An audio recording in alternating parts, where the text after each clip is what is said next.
Broken Generation, we are back. We are here. Back. We're visual. We're audio. We're everything you need. Do you know what it is? I've been working so much on like little branding. Okay, yeah. Talk me through it. This week, I've just been trying to do little branding, little slogans, so that just runs through my head constantly. Because what have we got? We haven't really got a slogan here, have we? I got no slogans. No, not necessarily. We need a slogan. Yeah, that's a fact. Everyone needs a slogan. That's a fact. Broken Generation. Boom, boom, boom, boom, boom. Randomly, if you guys are interested in some merchandise. Oh, yeah? We are selling cups. Slide in DMs. Slide in the DMs. £10 for a cup. Yeah, like that, yeah? Simple things. What are you saying? Good quality. Good quality mugs. Sounds like an ad. It's a good ad.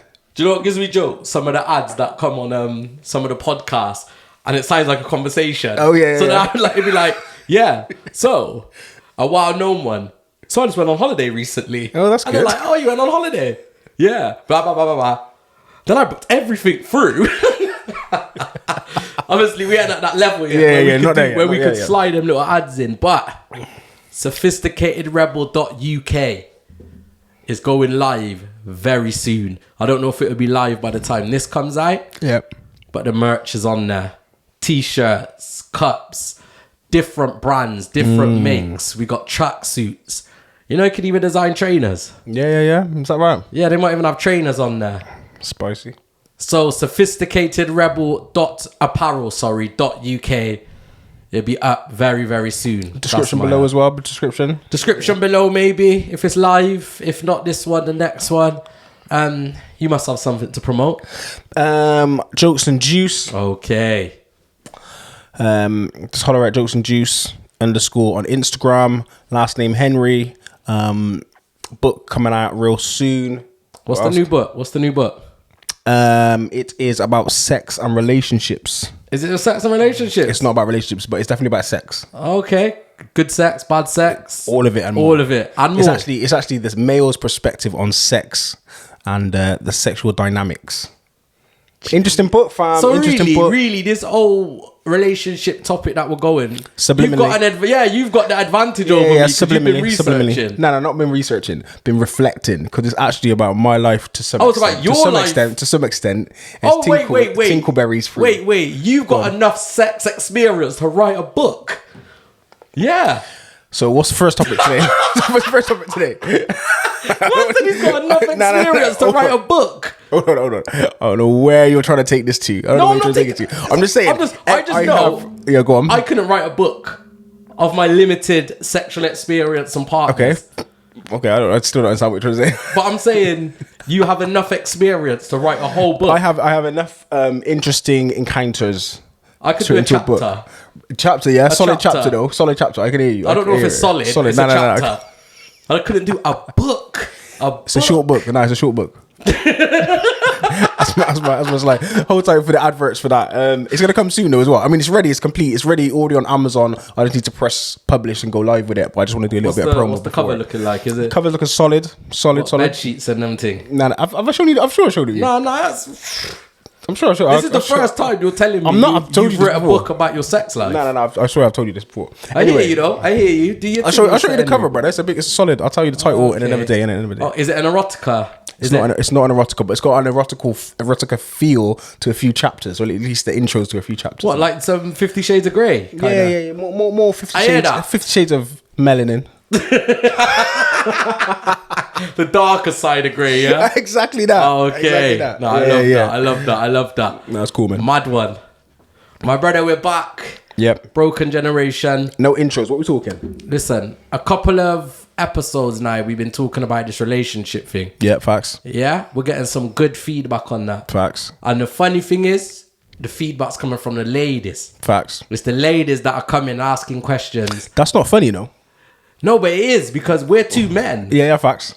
No man have come up and questioned.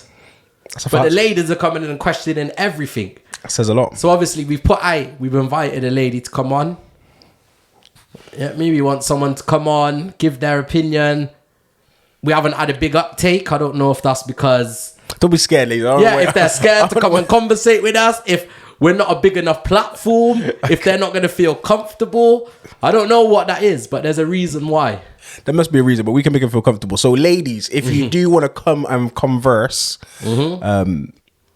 yeah, come and converse, innit? Slide in DM, talk about if you got a specific topic you want to talk about in regards to relationships. 100%. Even if you got questions about your man and your man's not really going to be open to you. If you just want to ask a question, just boom, voice note or send a voice note. That's what we should do. Send a voice note. Okay, yeah. Or voice note your question.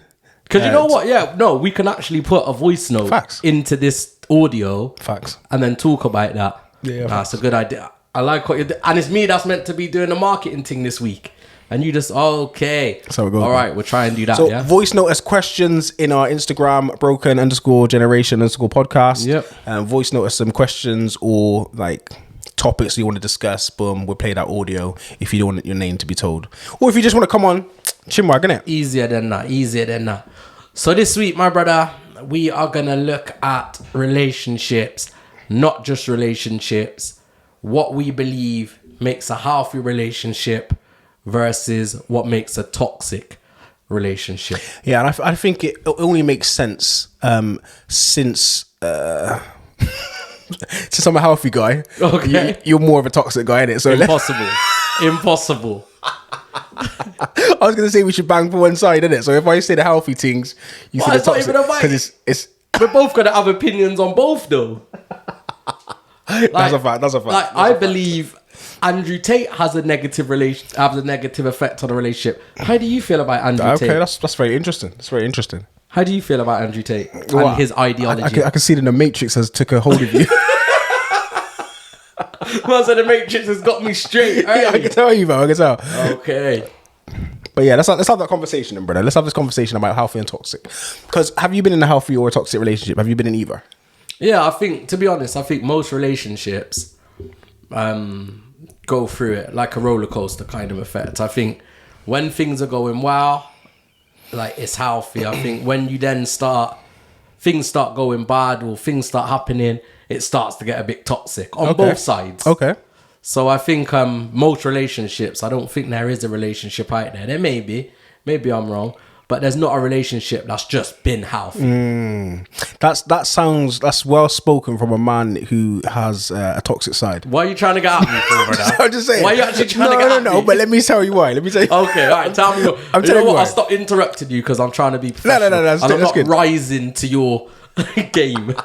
No, but you said, and it was an interesting way you're phrasing, you said that every relationship goes through a healthy and toxic stage. Yeah. And I would care to differ. Okay.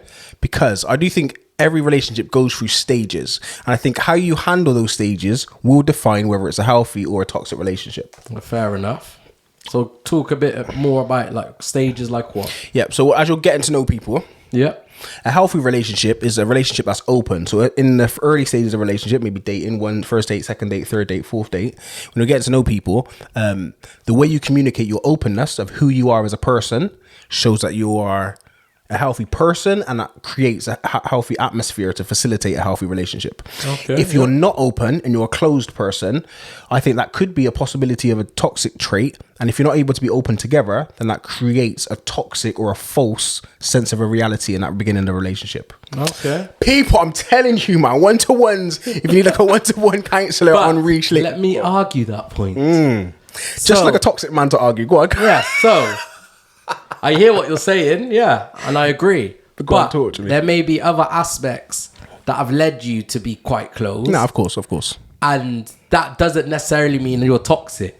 It just might mean that you might have trust issues. 100%. And they're not trust issues that you're bringing into the relationship. They're from a previous one. So it might take you a little bit more time to open up. Yeah, that's good. So it's not necessarily a toxic trait that you're closed off at the start. Obviously, as you go on, you build that trust, you build that relationship. You would hope that over time you're able to open up, you're a bit more trusting. Mm-hmm. But I think at the start of a relationship, I think most people are closed off. And I think in this generation, a lot of people have been hurt. Facts.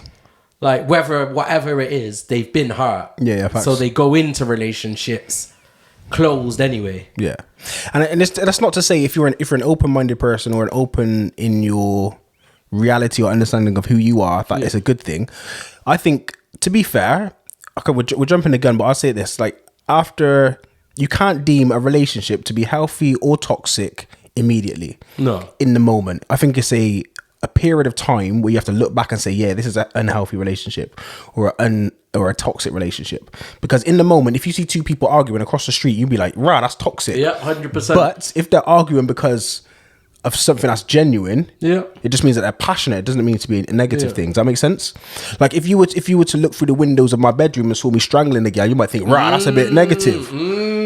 But if you heard the conversation 2 minutes before, you'd be like, oh yeah, she likes that kind of thing, is it? You're sounding very Andrew Tate-ish right now. Just said it. Sounded very... Just said it. Okay, I'm just saying, just sounded very toxic masculinity I use that as an example, from the outside, we can't deem if a relationship is healthy and toxic necessarily because of their actions. Because some things could be misinterpreted, if that makes sense. Okay. So I've done a lot of work around more coercive behaviour, more than toxic and healthy relationships. But it's similar a lot within teenagers. And one example I give, I went to a seminar. Yeah, so all professionals, all people that work with young people under the age of 18. We had social workers, doctors, lawyers, like loads of people, 300 people there. Yeah. What happened at the start of the seminar, so I didn't know this, but they got two young people that were meant to be there like ambassadors. And basically throughout the day, they were showing traits of toxic behavior, coercive behavior. Yeah. So I witnessed some of it. So I'm walking past, the brother saying to the girl, let me look at your phone. Let me look at... And I'm like, that's a bit loud. But obviously, I let that go. I just thought... Nah, it can't be that because we're in a seminar about toxic behavior. So I let it go. And so that's the only piece but literally every hour or so or whatever, they were doing things like he was like holding her really close so she couldn't move. She would get up and he would get up and go with her and stuff like that. So they did that for the whole day. At the end of the day, they said, we've done this experiment. Be honest, how many of you stepped to the children, so these were two young people, and asked them if anything was okay? Not one we had psychiatrists there.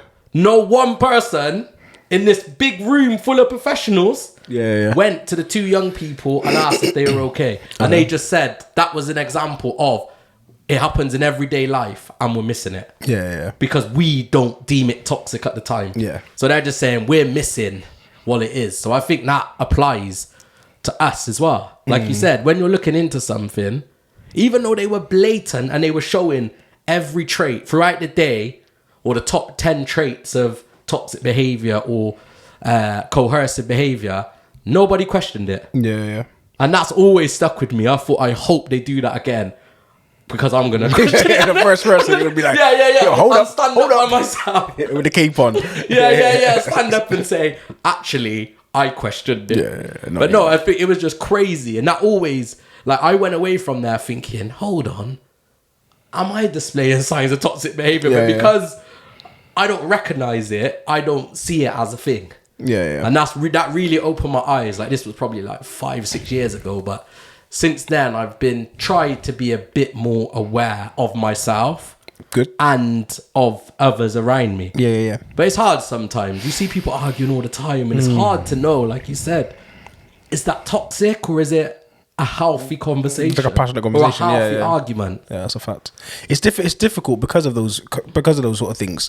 But if you're a person in the relationship, I think there are triggers, or you'll be able to see the triggers if you know what the triggers should look like to be able to deem your relationship healthy or toxic. I think it's different if someone from the outside looks in who doesn't know you. If they're in close proximity of the two of you, if you've been around their house for dinner, if the parents or friends, you're able to deem you're a bit more closer to the action, so you're able to deem whether it's healthy or unhealthy, whether it's toxic or untoxic. And I think that's a more clearer guide. For me, to some extent, I don't think two healthy individuals could create an atmosphere for toxic relationships. So I think to some extent, when there's an imbalance is when toxicity comes around. So if you're a person who's self-aware and knows about the other person in relationships longings, wants, desires, how they crave attention and loving affections, it's almost impossible for there to be a toxic relationship there if you both have done the groundwork of knowing yourselves and the other person. If your intention is healthy, I think that's a good place to start. If we're both looking at this relationship and saying we want to see where this relationship could go in the future, our mindset is on the future, then that's a good grounds to start on. If one of you thinks, nah, this is just a little piece I'm gonna run through whenever I can run through, and the other one's like, nah, this is someone I want to build with, because it starts off on unequal playing fields or level, like an equal foundation, then it deems like toxicity might come, if that makes sense. So if let's strip back to basics, what would you deem a toxic relationship? Because I think we're all gonna have different opinions on what. Like I think if we take domestic abuse, because domestic abuse is its own. That's got its own. When you deem domestic abuse, you're talking about physical abuse, and because some things mental abuse, I would also put with toxic behavior. But obviously there is signs of mental abuse that go under domestic abuse. So if we take the physical side out of it. So let me try and think of a definition, because I think domestic violence is something that is criminal. Okay. And can be prosecuted under. This is just I'm just coming on the fly. And a toxic relationship is something that looks like it's going down that way. Okay, do you think that's healthy? No, 100%. That's healthy. So that's a working definition for today, anyway. What was the question you were asking? I was saying, what would be your opinion of a toxic relationship? Yeah. So what does a toxic relationship look like to you? Buzzwords that I would use is secrecy. Okay. See if there's secrets or unhealthy secrets. Because if it's like, oh yeah, I'm gonna celebrate this guy's birthday. Well, this girl's birthday, and you'll keep it a secret because that's whatever, innit? But if you're secrets, lies, I think that's one of those are the buzzwords I'd use. Not being able to be yourself, those sort of things. So would you put like coercive behavior with toxic, or would you say that was something different? That's like stuff like interesting. I need your phone passwords, or you can go out. Yeah, you can go out, but you need to be back by 10. I'm like, I'm a big man. What do you mean? No, I know what happens after 10. You need to be back by 10. So when you say coercive, what do you define as coercive? Coercive. So I define coercive as control, like being in control of your partner. So that means anything. That could be money. That could be their time. That could be their friends. Is there levels to it? No, 100% levels to it. Because do you know what there is? I don't want you going out with Dean because I know what he's like when he's around girls. Okay. You know what that was? When he's had a few drinks. Okay. So this is fact. No, I know. Don't do that. If you, first of all, ladies, if your man is rolling with me, he's safe. He's a good guy. He's a good guy. I'm lying. So that's what. So there's. Oh, I know what it's like. Of course. You're not going out with okay, go out with him. I'm not here when you come back. No, that's okay. So there is levels of facts. That. So to some extent, it depends on what the consequences are. Yeah. Because if I was to say, like, there's certain things I wouldn't want the girl I'm in a relationship with to do. Okay. I'm not saying you can't do it. If you do it, I'm going to break your neck or nothing. It's the consequences, level of consequence. The level of consequence. Because if the consequence is I'm just going to distance myself from you, that's just that's healthy, I think, for my own state of mind. So it depends on the level. So if I was to say I need your passwords, and she needs my passwords, there has to be a reason for that. Yeah. If the reason is I don't trust you, there has to be a reason why I don't trust you. Okay. Does that make sense? Because if that's happening in a relationship, I don't think it's coercive. I think it's, you're not too sure if you can trust her. Maybe you need to build up trust. But do you think you're building trust by sharing passwords, or do you think there's work that needs to be done so you don't need to share passwords? Yeah, but it starts somewhere, innit? So you think the password is the first step to building trust? No. Okay. I think the building of trust should be done throughout a relationship. If you if you initially but we're talking it's broken. Okay. So I'm talking you're at password, because password is probably default for most people. Nah. You don't think? Default? No, you don't think? Nah. So if your girl thinks you're cheating on her... Oh, yeah. That's not default, the first thing she's going to do is ask to look at your phone. As a response to... of course. Default, Default the first action if you believe someone's cheating. Yeah, because if you're just in a normal relationship, you shouldn't just immediately be like, yo, rah, after 2 years, be like, I think I should have your passwords. There should be, because you don't trust me, or you, do you know what I mean? Yeah. That's definitely a default. But again, it depends on the thought of a relationship. And that might be a toxic element. If you don't feel that you can trust that person, because that person, if it's a gal or as a girl, has multiple friendships with the opposite sex. Yeah. Close friendships, then that might be a thing where you're like, right, I don't really like that. And if your response is, I don't really like seeing you with this person or that person, and their response is, tough luck, then it may turn toxic if you have to stay in that environment. Yeah. And a lot of things turn toxic because of this situation. Let me give an example. If you are two individuals, you come together and you're like, yeah, we're in a relationship, but we have separate lifestyles, then it's not too... You're easy to be like, oh, it's getting toxic, we can step away. But if you've got a mortgage together, if you've got kids together, if life looks different because you're bound together, then it's almost a grind for toxicity to build. Because when you clash with somebody, but you can't escape, you can't run, you can't go to your house, that house, you can't go to work and this work because you go back to the same place. There's so much toxicity that can build, and a volcano can erupt out of that situation. Does that make sense? I hear that. So I wanted to go back to something you said, because I think it's interesting. So them stages leading up to that behavior, the toxic behavior, do you think there's an opportunity to talk it out? Or do you think if someone shows traits of toxic behavior, they're all... So say we use cheating because it's there. So say, right, you want to look in my phone. So a girl wants to look in my phone, she said I'm cheating.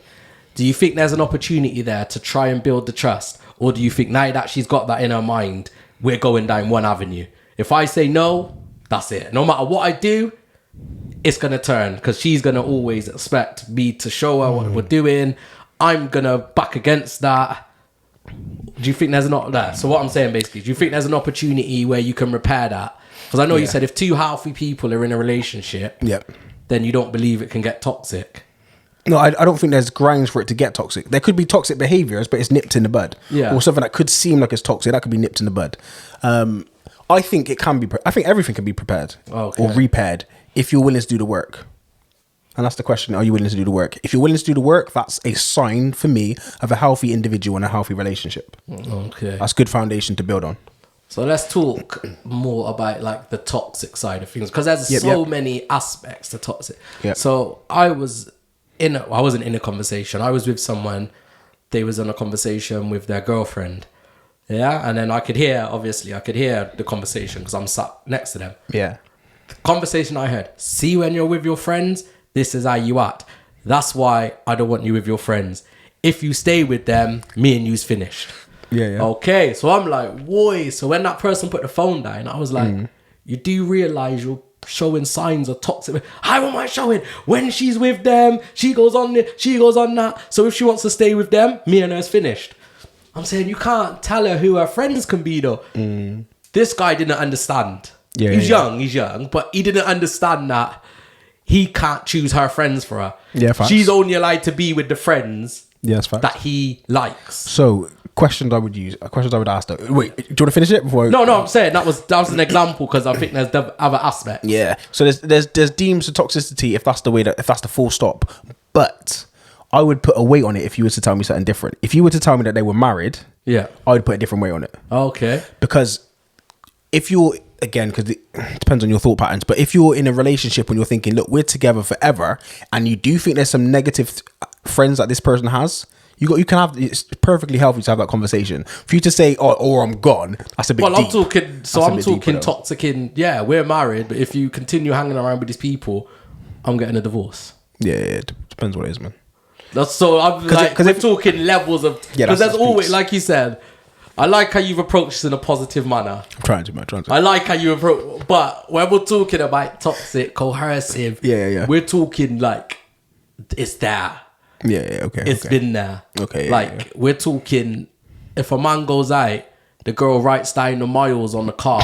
And then when he comes back, checks the miles on the car. And the distance he said he's travelled to see if the miles on the car match where he said he was going. We're talking there. Like, for me, that is serious on both sides. I can say it. I've witnessed people putting trackers. Okay, and this I just said that's true stories. I know. I know that's happened to people.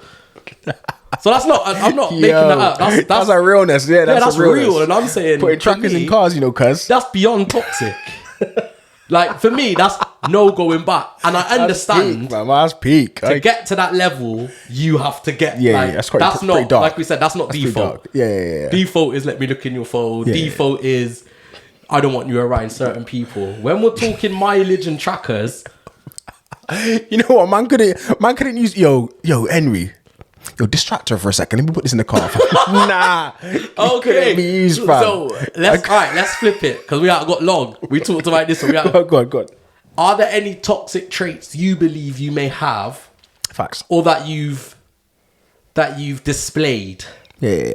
It's not that I've displayed, that I have. A toxic trait that I have is I care about me more than anyone. Okay. Yeah. Some people might think that's a positive. Nah, it's negative in the sense of I'm not sticking around if I'm not happy. Yeah. Like it doesn't matter. I'm at a stage in my life where I'm like, fam, I could wash my hands with anything. Yeah. And that might be negative in the sense of if a gal was crying because I didn't text her or I didn't call her or we didn't meet up in a while, I'm just like, yeah, all right, cool. So that's it, innit? I ain't moving, I ain't changing, innit? Yeah, that's how it's deep. Do you know what I mean? And do you know what I mean? I'm a handsome guy. It's not like I'm ugly, innit? So I got options. But that may be why you were toxic, because you got options. I'm joking. I have no options whatsoever. I'm joking. No, I probably do have a hell of a lot of toxic traits, and I lean towards humor and positivity more than anything. Okay, yeah. And that might be a bad thing as well. Do you know what I mean? Every positive could be a negative to some extent, depending on who you're talking to and what kind of context it's in. Does that make sense? Yeah. So I feel like I've got a number of toxic traits, hella toxic traits. I may be way too immature for people. Okay. Like, way too happy all the time, never serious. And that might be a hell of a negative trait. I don't know how toxic that could be, but, you know. It's hard. But then I think traits and toxic, like, in a relationship... Like, you've been in relationships. Did you consider yourself at a toxic level at any stage? Like, toxic. Not, we can laugh and joke about it, but I'm talking at a toxic. Because I've been there. Yeah. I've been there. I've been in the stage where I'm like, yo, you need to snap out of this. Yeah. Okay. Like, big man, you need to snap out of this quick because this is getting a bit mad. But I feel like gal know how to pinch a man to make him get there. Well, not even that. Almost get there. Relationships in general. Both sides. It happens both ways. Now I'm triggered. It's only when I'm triggered that I go crazy. Yeah. Do you know what I mean? Nah, but I don't even feel like I was triggered. I feel like I triggered myself. Oh, is it? Oh, brother. Do you know that analogy where you're digging a hole, but the more you're digging, the further away you are from the top. So, and no one's there. It's just me with the shovel. Okay, Jesus. So every so often I'm digging, and then I'm thinking, I need to get out, but can I dig my way out? That's the word. Can you dig your way out? I can't dig my way out. So, let me do this. Okay. Healthy relationships. Yeah. Do they encourage you? Do they speak positive words of affection? Yeah. Is there trust? Is there hope? Is there longevity? Is there wishful thinking? Are the flowers blooming? Is the sun shining? Those things are healthy things for me. Yeah. Toxic is there always negative speech, negative talking, negative behavior, not wanting to cling in a loving way towards you, always wanting what they can get out of you. You're just a piece of meat to them. Those are no future planning. No future planning that's communicated. Yeah, okay. Like if they're just saying this is what life looks like for us and that's it, and there's no communication, there's no haltering. If there's not there's no debate, there's no healthy debate and discussions. If you don't feel free to do what you can to some extent, those things are toxic. And there's a lot more information. Yeah, like if we've said anything, obviously we like to laugh, we like to joke, we know they're serious. There is a lot more information available. If we said anything that you're listening to and you think, actually, I'm starting to see this, or even if you're someone that's starting to feel like you're developing that toxic side, facts. Please go and, Google, go talk to someone. Reach out to people. Because anyone could do it. Yeah. Like, this ain't like our generation thing. This might be something you've seen in your parents or you've seen in family members. Facts. Have that conversation, man. It's a real conversation. Yeah.